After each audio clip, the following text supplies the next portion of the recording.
새 첫 주일 저녁 예배입니다. 어떤 말씀이 좋을까 기도하는 중에 새로운 시작은 항상 용서에서부터 시작된다. 하나님께서 그 사랑을 베푸실 때 하나님의 사랑은 용서에서부터 시작되어졌죠. 그래서 지난 한 주간 제가 이 생명의 말씀에서 나온 용서를 선택하라 이 책을 제가 읽으면서 참 많은 은혜가 있었고 도전이 있었는데, 이 책의 내용 많은 내용은 아닙니다만 몇 군데를 조금 소개하면서 용서했던 그 은혜가 2024년을 시작하는 우리 성도들의 첫걸음이 되시기를 축복합니다. 용서의 자세를 취하게 되면 반드시 새로운 은혜는 쏟아 부어지게 되어져 있습니다.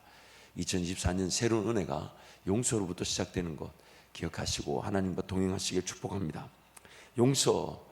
용서라는 거 왜 필요한 것일까? 이렇게 질문을 던질 수 있겠죠. 그래서 이 책의 앞부분에 보면 데이빗 제르마이어라는 그 목사님이 이런 추천사를 썼어요. 심리학자들은 용서하지 않는 마음은 엄청난 대가를 치르게 된다고 말한다. 원한을 품는 것은 우리 미래에 대한 통제권을 포기하는 것과 같다. 과거의 고통을 붙드느라 새로운 날의 신선함과 모든 가능성을 다 포기해 버리는 것이다. 우리는 누군가를 미워하면서 소중한 정신적, 영적 에너지를 낭비하지만 종종 그 대상은 멀리 떨어져서 우리의 미움과 힘든 삶을 알지 못한 채 심지어 무슨 일이 일어났는지조차 모르고 살아가곤 한다. 결국 용서는 어떤 가해가 일어났을 때 그 가해자보다 오히려 피해자가 더 큰 고통을 느끼게 되어 있는, 오히려 용서하지 못한 것이 더 큰 피해를 일으키게 된다는 것입니다.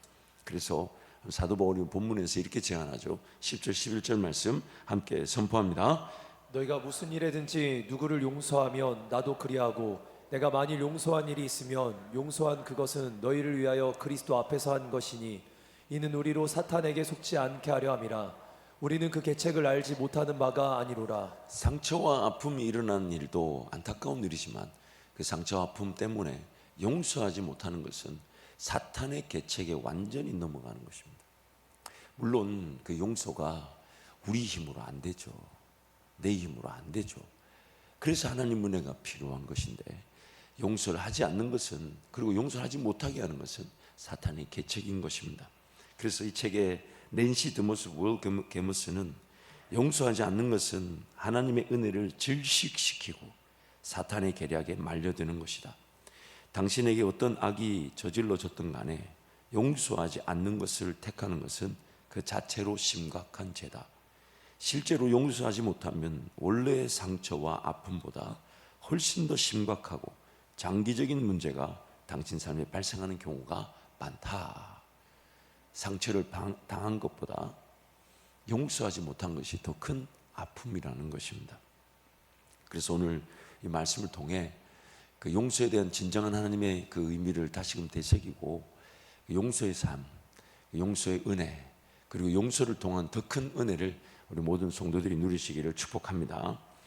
첫 번째로, 사람이란 존재는 서로 연결되고 결합되어져 있습니다.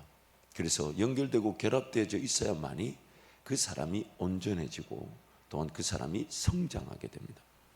아담이 창조되었을 때 하나님께서는 사람이 혼자 사는 것이 좋지 않다라고 말씀하시면서 하와를 지으셨죠.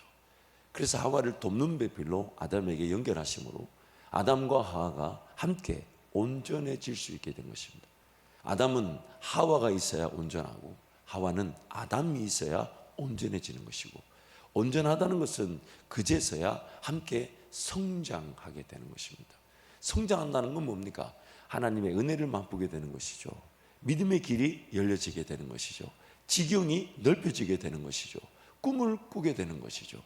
그 성장이라는 것은 다름 아닌 연결, 관계적 연결과 결합을 통해서만 온전하고 가능하다는 것입니다.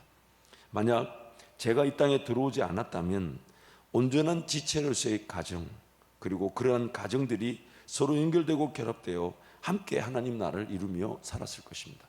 저와 여러분이 이런 교회 공동체가, 그런 믿음의 가정들이 온전하고 가정들이 연합되어서 함께 세상 곳곳에 하나님 나라를 이루며 살았을 것입니다.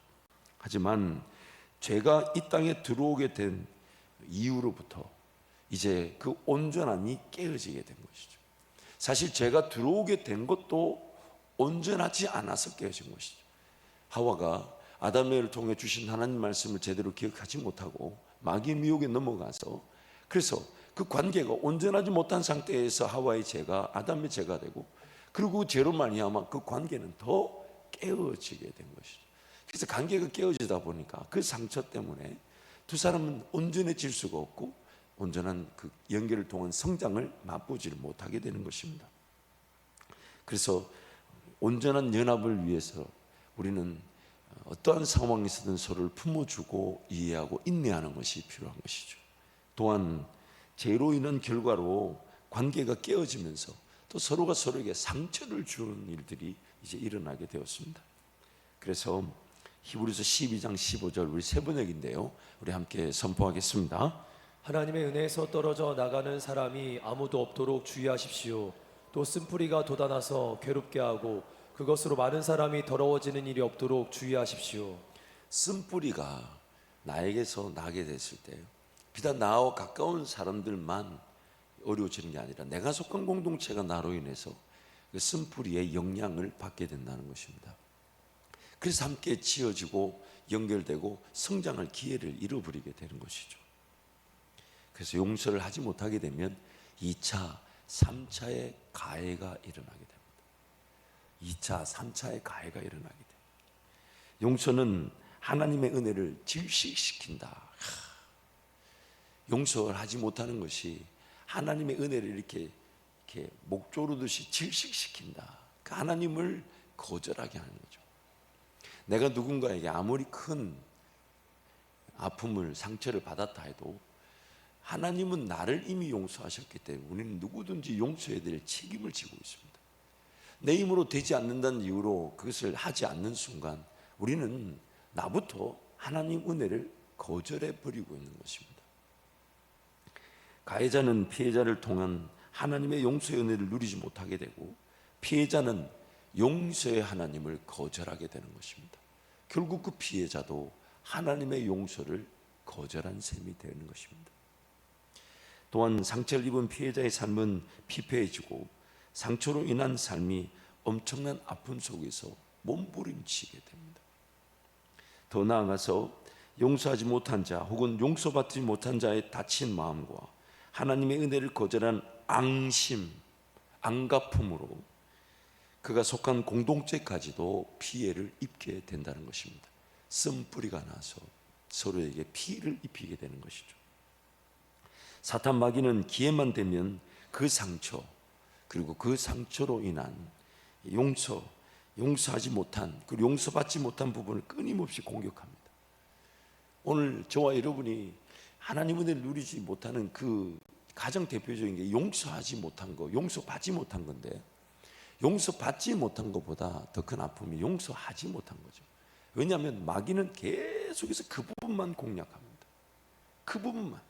용서하지 못한 거, 그걸 이유로 거기에 침체되어 있게 하고 거기에 붙들리게 하고 그걸 원인으로 삼게 하고, 그래서 뭔가 하나님과의 자발적인 관계를 저버리게 만드는 이유가 되게 하고 핑계가 되게 하고 변명이 되게 하고, 하나님과의 관계에서 회복되지 못한 그 부분을 마귀가 계속해서 공격하는 거죠.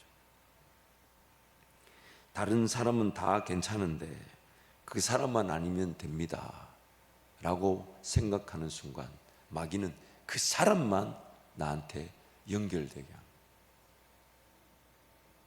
다른 일은 다 괜찮은데 내가 저런 일에 대한 트라우마가 있기 때문에 저 일만 아니면 됩니다라고 말할 때 마귀는 그 일만 부탁받게 합니다. 결국 용서하지 못한 그것이 나를 죽이게 되는 것이죠.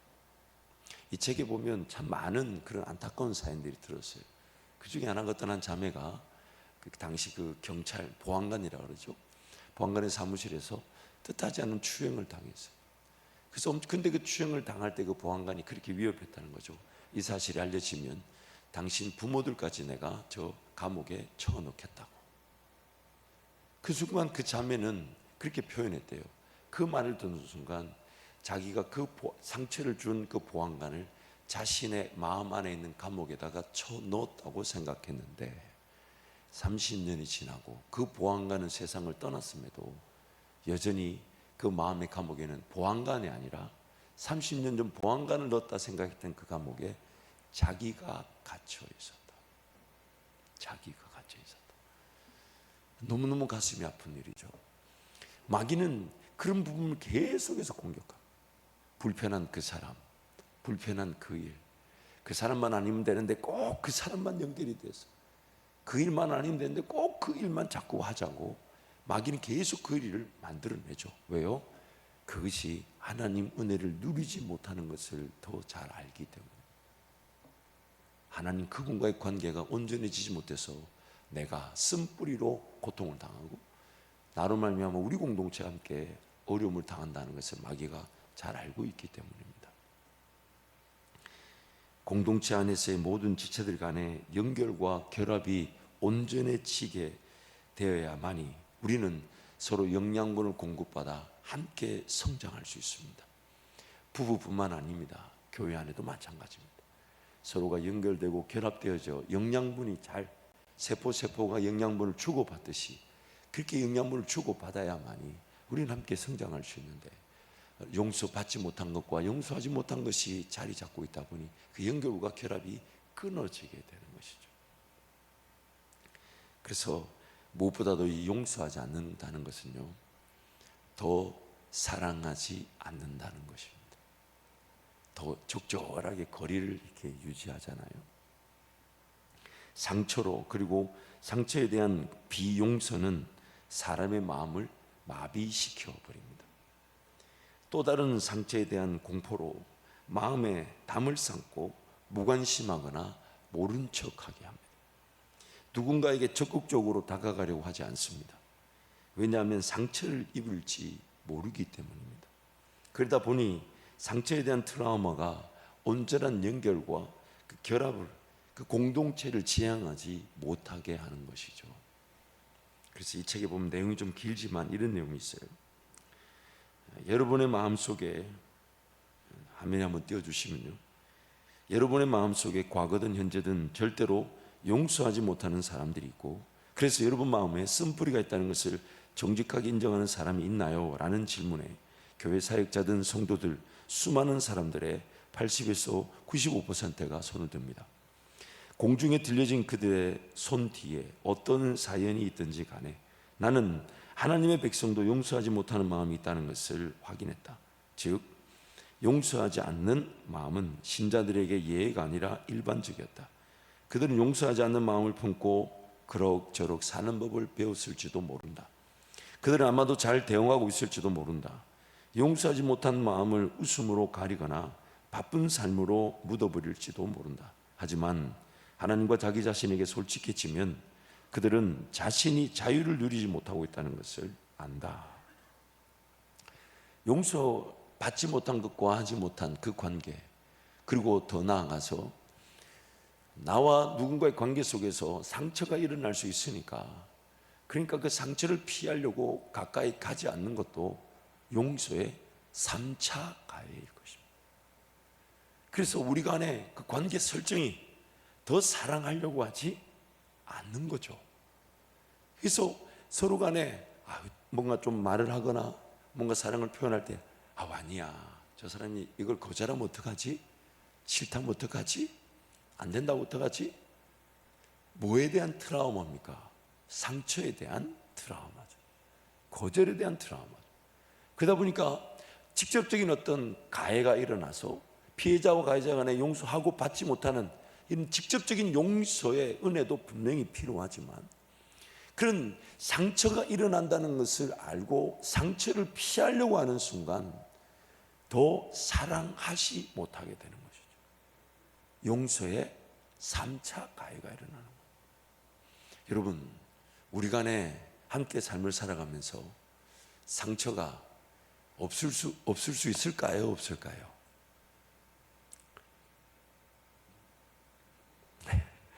상처를 피할 수 있습니까?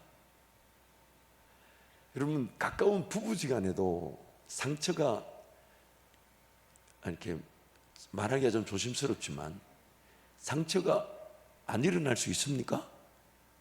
방금도 저는 상처받고 왔어요. 잠깐 밥을 먹는 그 사이에도 상처를 받고 왔어요. 그렇지만 어떡하겠어요? 하나님이 그렇다면 그런 거지. 그렇죠? 그러나 이제는 관계 설정이 돼 있어서 뭐 그 상처를 뭐 준다 안 준다 이런 것도 잘 모를 뿐만 아니라 그 상처를 또 그렇다고 뭐 어떡하겠어요? 상처는요, 작든 크든 간에 피할 수가 없습니다. 그런데 우리는 어느 순간 그 상처에 대한 트라우마로 상처를 피하려고 합니다. 상처가 없는 상황을 만들려고 합니다. 그러다 보니까 자연스럽게 우리 성도들과의 관계 속에서 더 사랑할 기회조차도 거부해 버리는 것이죠. 괜히 다가갔다가, 괜히 사랑을 표현했다가, 괜히 좀 더 사랑하려고 했다가 거절당하면 어떡하고, 힘들다 하면 어떡하고, 어렵다 하면 어떡하나, 괜히 저 사람한테 상처가 되면 어떡하나, 그 마음 때문에 상처를 피하려는 이유로 더 사랑할 기회를 잃어버려요. 그리고 더 사랑할 기회를 잃어버린다면 과연 우리는 계속해서 신앙생활할 이유가 있을까요? 우리가 형제를 사랑하지 못한다면 하나님을 사랑하는 것을 어떻게 표현할 수가 있습니까? 오늘 저와 여러분이 공동체를 이루며 함께 살아갈 때 더 사랑할 기회로 우리는 함께 신앙생활하는 것인데, 만약 상처를 피하고자 하는 마음, 상처 일어날까봐, 거절당할까봐, 거부당할까봐 가까이 다가가지 않는다면 그것만큼 안타까운 일이 어디 있을까요? 부부지간에도 마찬가지잖아요. 괜히 이 말했다가 저 사람이 난리를 치고 저 사람이 이렇게 반응하면 어떡하나, 그 말 때문에 그냥 적절하게 거리를 두고, 그 나중에 부부지간에 보면 친구도 아니고 이게 무슨 관계인지 너무너무 안타까운 거죠. 왜? 서로가 서로에게 상처를 주고받다 보니까 그 상처로 인해서 더욱 다가가 사랑할 수 있는 기회를 저버리며 사는 겁니다. 그런데 감사한 거는 뭐 우리만 그러지 않아요? 왜 다 그래? 우리만 뭐 미덥지근하나? 그러면서 더 사랑할 기회로서 그 관계를 잃어버리고 그냥 이만하면 족한 줄 알고 저 사람은 원래 저래. 그러니까 건들면 안 돼. 건들면 안 돼. 여기까지. 만약 여기까지라는 그 관계 설정은 과연 더욱 연합되는 걸까요? 아니면 연결되지 못하는 걸까요? 오늘 그런 용서의 은혜, 정말 직접적인 가해가 일어났을 때 하나님의 그 절대적인 은혜로 용서가 반드시 우리 가운데 있어야 합니다. 또한 우리가 마음을, 자세를 바꿔야 되는 것은 우리 서로 어떤 일을 최선을 다할 때 서로 간에 다른 스타일, 다른 관점, 또 다른 말, 다른 행동, 다른 표현으로 인해 불편한 일들이 좀 일어날 수 있을 때마다, 또 그 불편한 일이 일어날 때마다 찾아가지고 용서한다고 앉혀놓고 당신 그 말이 나한테 상처가 됐는데 내가 용서한다, 이럴 일들은 또 좀 조심스럽죠. 이 뭔 말인지 아시죠 이거? 그러니까 여러분, 그럴 때마다 어떻게 하면 우리가 상처를 피할 수 없는 공동체 속에서 더 용서할 수 있는 환경을 만들 수 있을까? 그래서 교회가 질서를 만들어 둔 거 아닙니까? 목장이란 질서가 있고, 지구란 질서가 있고, 사역자의 질서가 있고, 부서 간의 질서가 있는 것은 어떻게 해서든 더 그런 잡음들, 불편함들, 어려움들을 해결하기 위해 권위를 하나님께서 세우시고 그 권위 아래서 교회가 함께 세워져 가게 하신 것이죠. 그러므로 우리가 그런 권위 아래 한밥 제일 공동체가 함께 지어져 갈 때에 반드시 상처를 피하려고 해서는 안 됩니다. 물론 일부러 만들자는 얘기는 아닙니다. 하지만 어떤 상처가 생기든지 간에 최선을 다해서 함께 기도해 주고, 함께 품어주고, 함께 용서해 줄 수 있는 환경을 만들어 놓을 때 어떤 사람이든지 간에 그 상처로 인하여 튕겨져 나가는 게 아니라 또 품어지고 인내해지고 받아들여져서 이 땅에 그 어떤 사람도 거절되지 않는 교회 공동체, 그 바로 우리 한밭 제일교회이어야 하는 것입니다. 그래서 용서의 은혜를 항상 구해야 됩니다. 그 사람을 용서해 주고, 근데 그 사람이 그걸 잘 느끼지 못한다면 나 혼자서 그냥 용서해 주고 끝날 수 있는 일이면 얼마나 감사합니까? 그렇죠? 그래서 계속해서 품어주려고 하고, 그 사람이 불편하여 그 관계를 정리하고 멀리 두고 어떤 일정한 거리를 유지한다면 마귀는 계속해서 그 사람하고만 일하도록 만들려고 할 때마다 그게 더 불편함이 될 수 있죠. 그럴 때마다 하나님, 내가 저분을 잘 이해하게 도와주십시오. 저분의 말은 원래 저렇대요. 저분 행동은 저렇대요. 저분은 지금 저것이 저에게 불편한 줄 몰라요.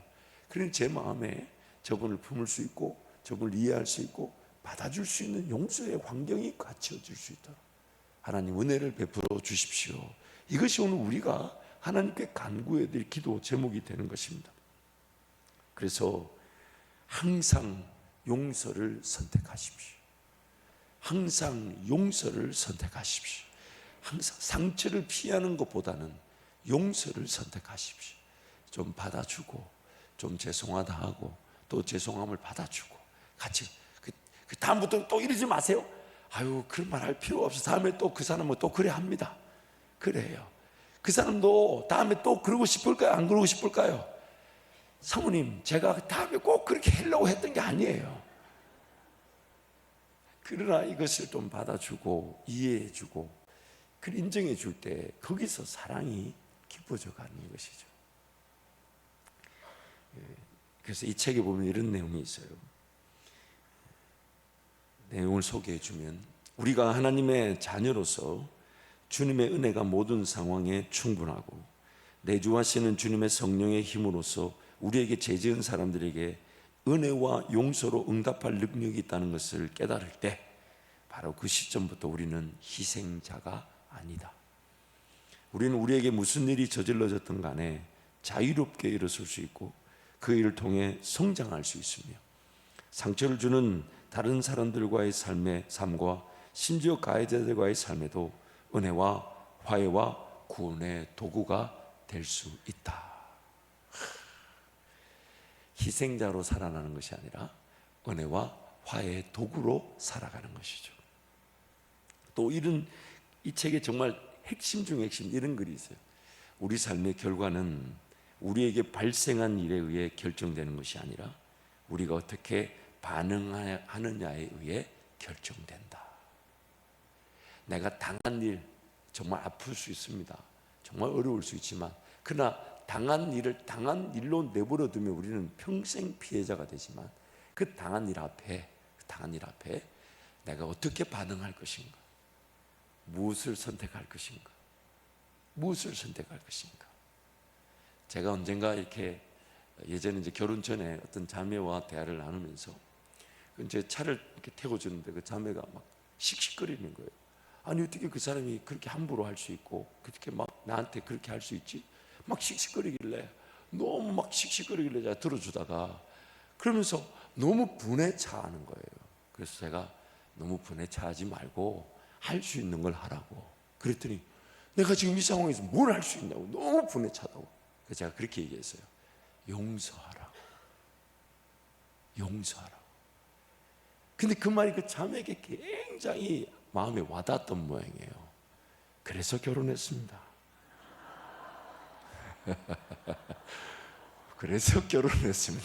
저기 앉아 계십니다. 제가 그냥 용서하라 했더니 그걸 굉장히 좋게 너무너무 자기가 신선했다 그러면서 나중에 이렇게 결혼하고 보니까 그 말을 계속 몇 번 하더라고요. 그래서 오늘은 되게 받았는 것 같다. 물론 여러 가지 뭐 결혼의 요인들이 있겠지만 그걸 또 좋게 여겨서 이렇게 오늘 이 자리에 한밭제일교회 사모가 되셔가지고 이렇게 자리하고 있습니다. 사모님 기억나시죠? 용서하라 했던 말. 여러분, 오늘 우리는 하나님 은혜를 연결과 결합이라는 공동체를 통해 누리게 됩니다.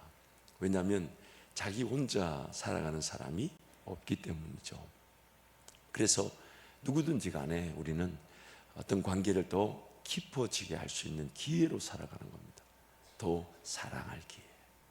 근데 그 사랑할 기회가 마귀의 어떤 공격이 있기도 하고 또 우리 안에 쓴뿌리들, 지난날의 상처, 아픔들이 있다 보니까 그 관계가 불편해질 수가 있죠. 근데 그 관계가 불편해진다, 그 상처가 유발되는 것을 염려로 상처를 피하기만 하고 살려는 순간 그 관계는 어느 정도 더욱 사랑할 기회를 잃어버리고 일정한 거리간에서 그냥 살아가게 됩니다. 결국 더 연결되고 더 결합되지 못하니 우리가 하나님의 은혜를 우리 스스로가 거절하고 있는 셈이죠. 그래서 좀 부족함이 있고 또 약간 부담이 있고 그 사람의 그런 말이나 행동들이 참 받아들이기 어려워도 하나님께 자꾸 은혜를 구해서 하나님 본인도 바뀌고 싶어 하니 하나님 도와주시되 또한 저도 잘 받아줄 수 있게 해주십시오. 그것이 용서의 환경을 만드는 것이죠. 저 사람을 잘 받아주고 잘 이해해주고 잘 기다려주고, 행여나 아직까지 그런 영적인 환경, 용서의 환경이 갖춰져 있지 않는 성도도 있어서 그 사람이 이렇게 어딘가에 떠돌면 내가 한번 십자가 지는 마음으로 그 지체를 기도해주고 품어주려고 한다면, 그러면 반드시 그 사람이 은혜를 누리게 될 뿐 아니라 우리 교회 공동체가 더 깊은 연결과 결합을 통해 하나님의 은혜를 누리게 되는 것입니다. 그래서 오늘 본문 6절부터 8절 말씀 우리 함께 선포합니다. 이러한 사람은 많은 사람에게서 벌받는 것이 마땅하도다. 그런즉 너희는 차라리 그를 용서하고 위로할 것이니 그가 너무 많은 근심에 잠길까 두려워하노라. 그러므로 너희를 권하노니 사랑을 그들에게 나타내라. 아멘. 세 번역으로도 한번 선포할까요? 함께 선포합니다. 여러분 대다수는 그러한 사람에게 이미 충분한 벌을 내렸습니다. 그러니 여러분은 도리어 그를 용서해 주고 위로해 주어야 합니다. 그 사람이 지나친 슬픔에 짓눌린 일이 없도록 해야 합니다. 그러므로 나는 여러분이 그에게 사랑을 나타내어 보이기를 권합니다. 아멘. 차라리 용서하는 게 낫습니다. 차라리 용서하는 게 낫습니다. 차라리 그를 용서해 주고 하나님의 축복을 빌어주는 것이 훨씬 더 나에게 더 좋은 것이죠. 제가 이 책을 처음에 사게 된 게 딱 이렇게 폈을 때 제일 그러니까 제일 첫 번째 이 한 문장이었어요. 이 한 문장 때문에 제가 주저없이 이 책을 적어들었는데, 이 한 문장을 누가 썼냐면 이란이라는 국가에 하산 데콴이라는 주교가 썼어요. 이런 말을 썼어요. 오 하나님, 우리 아들의 피로 인해 우리 영혼의 밭에 용서의 열매가 가득하게 되었습니다. 내 아들을 살인한 자들이 심판의 날에 당신 앞에 설 때 우리 삶을 풍요롭게 해준 용서의 열매를 기억하시고 그들을 용서해 주소서. 이 하산 데콴이라는 목사님은 1970년도에 안수를 받은 이란의 첫 안수받은 목사였습니다. 그리고 그 테란, 이란의 수도죠. 거기서 처음으로 이란 사람이 목사 안수를 받고 교회 사역을 감당했던 것인데, 강경 무슬림 세력이 총을 가지고 들어와서 이렇게 하산 데콴이 목사님의 아들을 살해했던 것입니다.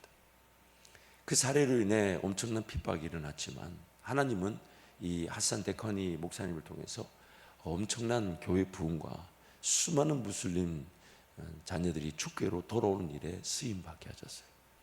그런데 그 아들의 죽음 앞에 이 아버지가 이렇게 하나님 앞에 간구하는 겁니다. 용서의 열매가 가득하게 되었으니 내 아들을 살인한 저들이 하나님 앞에 섰을 때에 그들이 하나님의 용서를 받게 해달라고.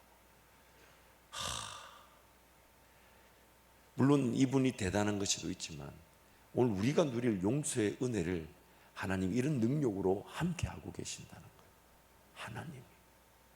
하나님이 우리와 함께 하셔서 이런 고백, 저와 여러분도 이런 고백을 할 수 있을까요? 제가 이걸 읽어주니까 제 아내가 저 사람은 보니까 남편에 대해서는 그런 게 없는데 아들 얘기만 그렇게 눈물을 흘리는 것 같아요. 이 문장을 듣더니 그렇게 힘들어 하셨어요. 자식을 두는 그 어미의 마음이겠지만, 그런데 하나님은 그리고 그 상처가 더 큰 은혜가 되게 하셨어요. 그래서 성경이 뭐라고 얘기하냐면 죄가 더한 곳에 은혜가 넘치게 되었다고. 은혜가 넘치게. 오늘 저와 여러분, 우리는 이미 하나님께로부터 엄청난 용서함을 받았습니다. 성경은 아예 우리에게 노골적으로 그렇게 선언하고 있습니다. 우리가 용서함을 받은 그 크기를 생각하면 우리가 용서하지 못할 대상과 관계는 존재하지 않는다고. 우리가 하나님께 용서를 받은 그 은혜의 크기를 생각하면 용서하지 못할 죄는 이 땅에 존재하지 않는다고. 무조건 용서할 수 있다고. 하지만 그 용서가 우리 힘으로 되지 않기에, 항상 그것이 하나님의 전적인 은혜로만 가능한 것이기에 하나님께 간구하지만 어느 순간 우리는 그 하나님의 능력으로만 가능하고 내 힘으로 안 되니까 용서를 안 하고 적절하게 거리를 두고 그럭저럭 사는 법을 배우며 살아왔을지도 모릅니다. 그것 때문에 가정이든 혹은 교회든 더 깊은 연결과 결합을 통해 하나님의 은혜를 맛볼 기회를 우리가 같이 잃어버리고 사는 것이 되었어요. 그래서 여러분, 2024년을 시작하는 이 새해에 다른 어떤 은혜보다 용서의 은혜를 강구하고 또한 용서의 환경을 만드는 우리의 삶이 될 수 있도록 기도하시기를 축복합니다. 그래서 더 받아주려고 하고 더 이해해 주려고 하고 더 하나님 의지하려고 하며 하나님께 그 영혼을 부탁드리고 맡겨드려서 하나님의 진정한 은혜를 맛보는 더 깊은 사랑의 공동체 우리 한밭제일교회 되기를 축복합니다. 우리 함께 찬